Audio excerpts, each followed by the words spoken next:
Assalamualaikum warahmatullahi wabarakatuh. Alhamdulillah wassalatu wassalamu ala Rasulillah wa ala alihi wa sahbihi mawala amma ba'du. Al-mukarramun yang saya hormati, para asatizah Ma'had Al-Islah, para wali santri dan kaum muslimin dan muslimat yang kesemuanya mudah-mudahan pada kesempatan hari ini kita semua senantiasa dirahmati dan disayangi Allah Subhanahu wa taala, dan mudah-mudahan kita semua senantiasa tetap dalam perlindungan dan penjagaannya.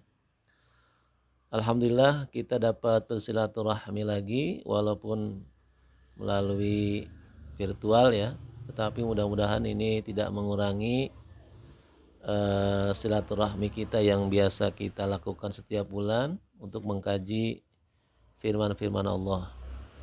Pada kesempatan ini kita akan mencoba untuk belajar memahami firman Allah dari surah selanjutnya yang kita teruskan, yaitu surah Al-Asr ya. Sebelumnya kita baca terlebih dahulu, semoga Allah membuka hati kita semua untuk dapat memahami surah ini dengan baik. A'udzubillahi minasyaitonir rajim. Bismillahirrahmanirrahim. Wal 'asr innal insana lafi khusr. Kalau mau diwasal ya baiknya kita berhenti pada kata ilal ladzina amanu. Innal insana lafi khusrin illal ladzina amanu. Ya, jangan illa berhentinya ya, lafi khusrin illa, ada yang begitu. Tapi harus sebutkan mustasnanya dulu ya.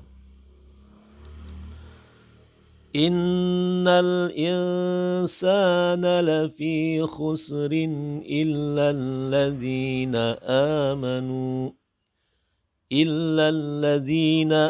amanu wa 'amilus solihati wa tawasaw bil haqqi wa tawasaw bis sabr. Bismillahirrahmanirrahim, dengan nama Allah yang Maha Pemurah, Maha Penyayang. Wal 'asri, demi masa atau demi waktu. Jadi wawunya disebut ini wawunya wawu qasam ya. Bukan wawu ataf ya, atau wawu ibtida. Kalau wawu ataf itu wawu penghubung ya, dan artinya. Jadi wal 'asri di sini diketahui wawunya itu wawu qasam, artinya sumpah, demi ya. Itu diketahui dari kata setelahnya yang berharkat kasroh atau berharkat i'rab jar ya. Wal 'asri, bukan wal 'asru. Wal 'asri, demi masa, demi waktu. Innal insana, sesungguhnya manusia, lafi khusrin, benar-benar ada dalam kerugian ya. Lafi, benar-benar, kata-kata benar-benar itu diambil dari la. Lamnya ini namanya lam mauti'ah lil qasam, lam yang juga menunjukkan sumpah, benar-benar. Kalau orang Medannya apa? Benar-benar ya. Orang Medan kan nggak ada yang benar ya, adanya benar ya. Lafi khusrin, benar-benar dalam kerugian. Illal ladzina amanu ya. Sebelumnya pada kata innal insan, al insan di sini namanya alnya alil istighraq, artinya al yang mencakup semua ya. Al li ta'rif tapi lil istighraq ya. Sesungguhnya semua manusia, dari kata semua itu diambil dari kata alnya ya. Sesungguhnya semua manusia lafi khusrin, benar-benar dalam kerugian. Illal ladzina amanu, kecuali ya, illanya disebut adat istisna ya. Istisna itu artinya yang mengeluarkan hukum sebelumnya. Jadi hukum sebelumnya itu lafi khusrin, Kemudian dikeluarkan dengan kata-kata illa, kecuali, ya. Kecuali yang tidak merugi itu adalah alladzina amanu, pertama mereka yang beriman, wa amilus solihat, dan melakukan amal soleh, wa tawasau, dan saling menasehati, bil haqqi, dengan kebenaran, wa tawasau, dan saling menasehati, bis sabri, dengan sabar. Bapak Ibu yang dirahmati Allah, surah ini disebut surah Al-Asr, ya, diambil di kata-kata wal asr. Ini salah satu surah min kisoris surah, ya, salah satu surah pendek dalam Al-Quran. Selain surah apa? Surah Al-Kautsar, ya. Ini salah satu surah yang wajib kita hafal, ya. 3 ayat cuma, ya. Pendek sekali. Tetapi meskipun surah ini pendek, tetapi maknanya, kandungannya itu sangat dalam, ya. Sangat luas. Sehingga Imam Syafi'i mengatakan, lau anzalallahu subhanahu wa ta'ala hadhihi surah, ya, faqat lakafatah. Kalau seandainya Allah menurunkan Al-Quran, itu hanya surah ini saja, surah Al-Asr saja, itu sudah cukup, ya, buat membimbing manusia, buat modal orang-orang beriman, ya. Di surah ini sudah cukup, ya, untuk menjadi peringatan, untuk menjadi petunjuk bagi orang-orang yang beriman, ya. Jadi Allah di sini bersumpah demi waktu, ya, wal asr. Al asr itu waktu atau masa, ya. Al asrul hadis, ya, masa modern atau zaman modern disebut al asrul hadis, ya. Masa itu, waktu itu, ya, menurut para ulama, lahuwa hayatuka, yaitu kehidupanmu. Ini disebut dengan waktu itu adalah hidupmu, kehidupan kita, ya. Saat ini di mana kita hidup, itulah waktu kita. Kalau sebelum kita hidup atau setelah kita meninggal, itu bukan waktu kita, bukan masa kita, bukan asr kita, ya. Jadi yang disebut dengan waktu itu adalah lahuwa hayatuka, kehidupanmu.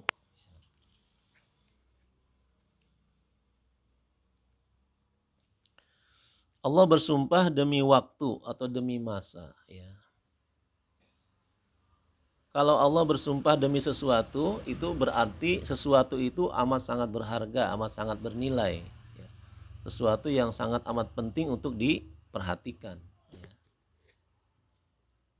Ya, jadi wal asri, ini Allah bersumpah demi waktu. Jadi menunjukkan bahwa waktu itu amat berharga, ya, amat sangat penting untuk diperhatikan oleh kita, ya, untuk dimanfaatkan oleh kita, untuk diisi oleh kita, untuk jangan sampai kita sia-siakan. Jadi cukup, ya, ketika Allah bersumpah demi waktu saja, ini sudah harus menarik perhatian kita untuk memperhatikan waktu yang telah Allah berikan kepada kita.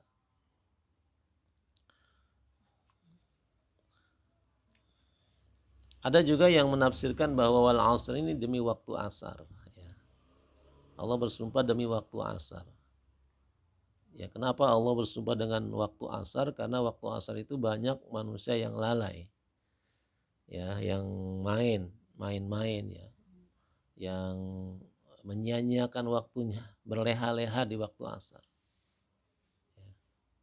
Padahal waktu asar itu waktu yang sangat amat penting, ya. Salah satu mustajab, waktu yang dimana doa-doa kita dikabulkan tuh waktu asar, ya, menjelang maghrib, ya. Bahkan salah satu waktu mustajab itu asar pada hari Jumat, ya. Di hari Jumat itu ada satu waktu yang dimana doa kita dikabulkan, ya. Mayoritas ulama mengatakan waktu yang dikabulkan di hari Jumat itu ya ba'da asar, di sore hari setiap hari Jumat. Maka di situ kita dianjurkan oleh Rasul untuk membaca doa maksurat, ya, menjelang tenggelamnya matahari atau menjelang berbuka bagi yang berpuasa. Karena itu waktu yang sangat penting untuk diperhatikan oleh kita. Allah bersumpah demi waktu, demi kehidupan kita, ya, demi waktu asar. Apa isi sumpah Allah?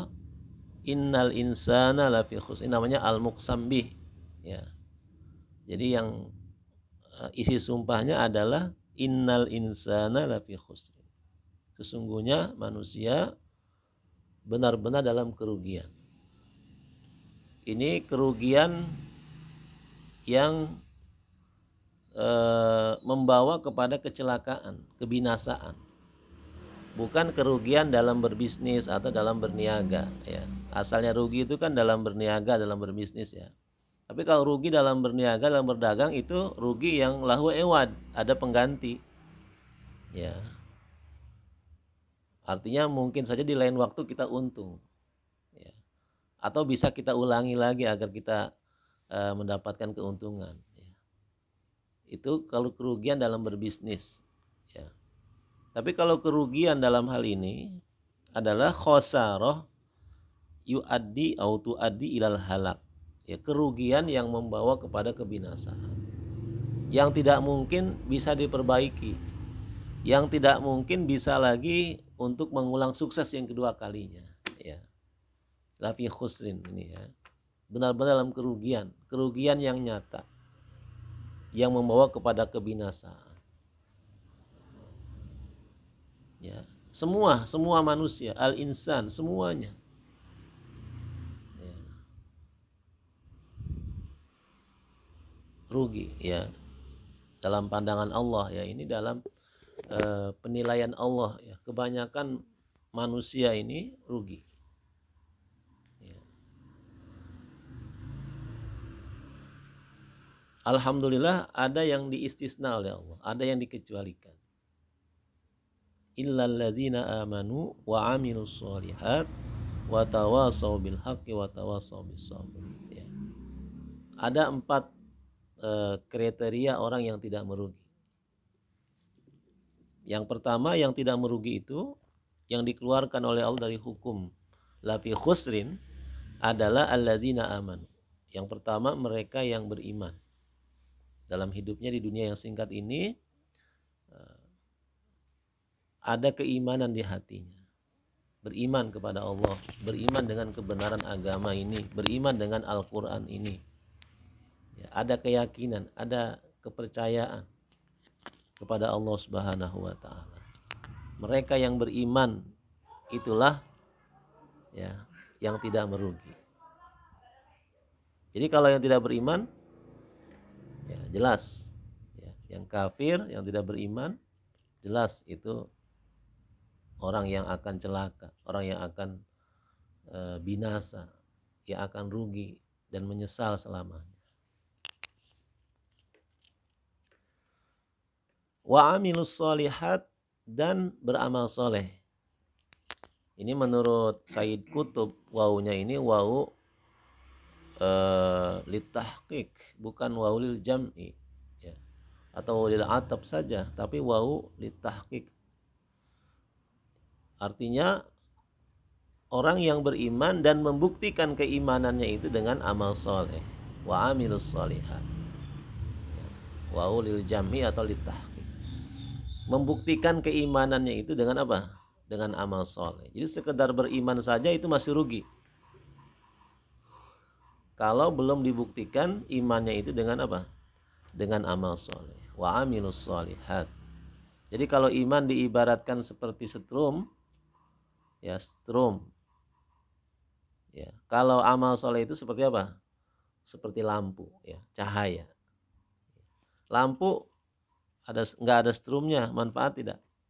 Ya, tidak ada manfaatnya. Jadi strum tidak ada lampunya,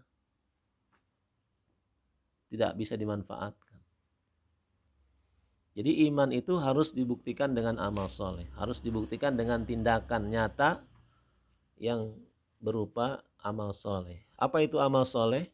Ya, amal soleh itu diambil dari kata soluh, soluha. Artinya yang beres, ya, yang beres. Orang soleh itu, ya, solihin itu, ya, ustadz solihin, ya, artinya ustadz yang beres, ya. Kalau punya jam rusak itu diislah namanya, diperbaiki, ya. Anak bapak-bapak ini bandel-bandel masuk ke Mahad Islah ya, pesantren Al Islah ini langsung pada bener gitu. Jadi perbaiki ya, yang beres diberesin gitu ya, islah. Ya, soleh, amal soleh itu amal yang beres. Artinya orang soleh itu orang yang beres hubungannya dengan Allah dan beres juga hubungannya dengan manusia. Ya, soleh itu vertikal dan horizontal. Ya. Vertikal dan horizontal. Jadi orang soleh itu orang yang beres hubungannya dengan Allah juga dengan manusia. Jadi orang tidak cukup dengan rajin sholat saja, rajin puasa saja, tapi nggak akur sama tetangga. Nah, itu bukan orang soleh. Ya. Atau baik dengan sesama, ya pemurah, ya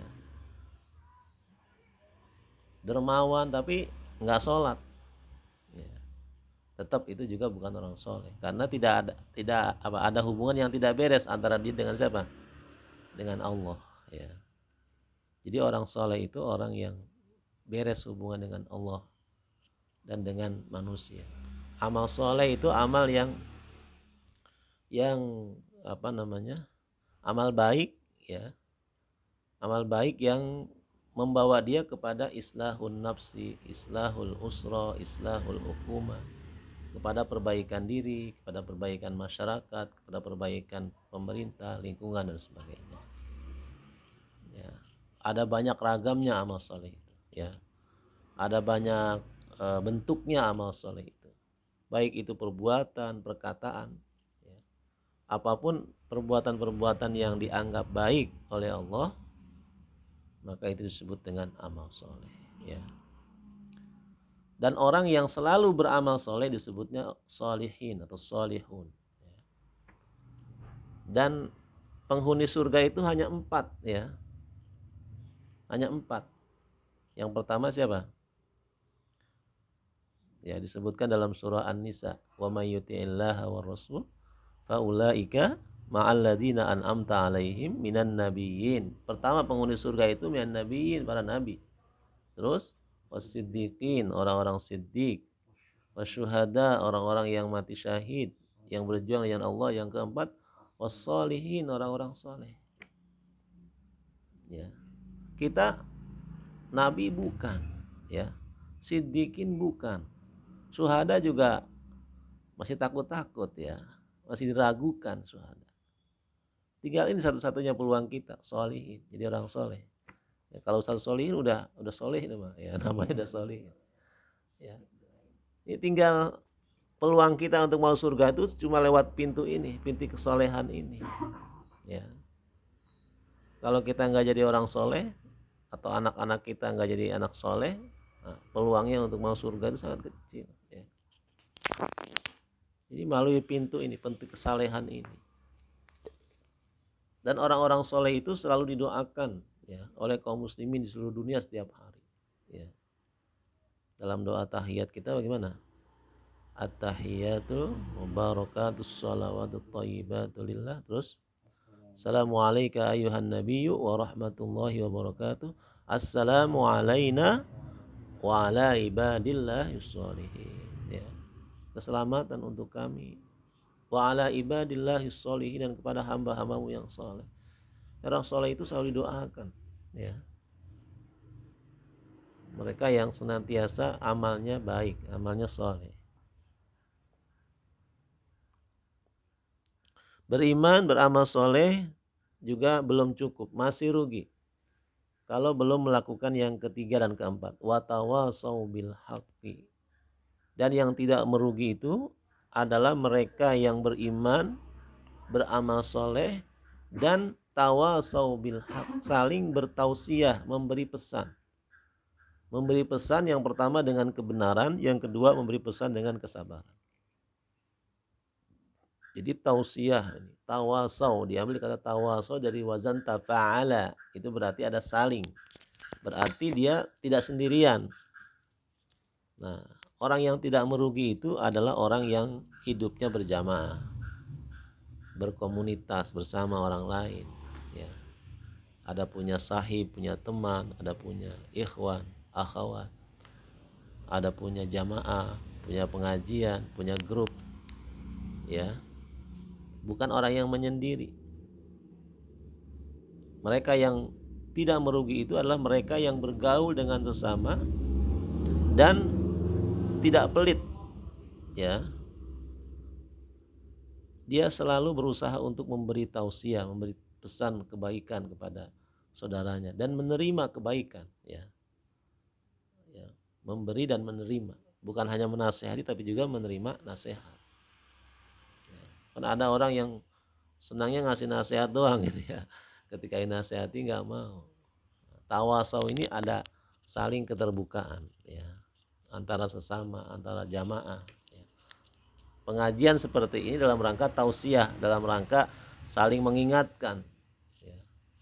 Yang pertama, bertausiah bil haq, dalam kebenaran, agar kita berpegang teguh dengan kebenaran, bahwa agama ini agama yang hak, agama yang benar.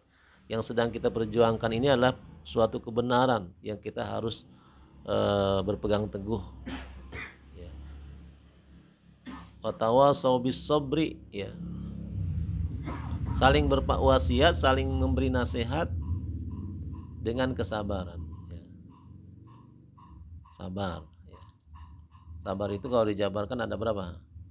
Ada 3, ya. Sabar dalam menghadapi musibah, sabar dalam ketaatan pada Allah. Ngaji kayak gini butuh sabar nih. Kalau nggak sabar udah pengen pergi baik, ya, pengen tidur baik, ini udah anggap mulu nih, ya. Ya. Santri itu nggak bakalan dia hafal Quran, ya, nggak bakalan sukses pesantrennya kalau nggak sabar, ya. Maka dikuatkan, ya, ya selalu dimotivasi, selalu didorong untuk sabar, ya, dalam belajar, sabar ketika ada musibah, ketika ada ujian, ya. Dan sabar ketika ada godaan untuk maksiat, ya, untuk melanggar aturan, ya. Sabar, ya. Jadi orang-orang yang selalu memberi pesan kepada kebenaran dan kepada kesabaran, itulah, ya, orang-orang yang tidak merugi. Maka dalam hal ini orang-orang beriman itu, ya, jangan membiarkan saudaranya tersesat. Jangan membiarkan saudaranya menjadi lemah imannya, menjadi lemah agamanya. Kewajiban kita mengingatkan, kewajiban kita memberi nasihat. Wa dzakir fa inna dzikra tanfa'ul mu'minin.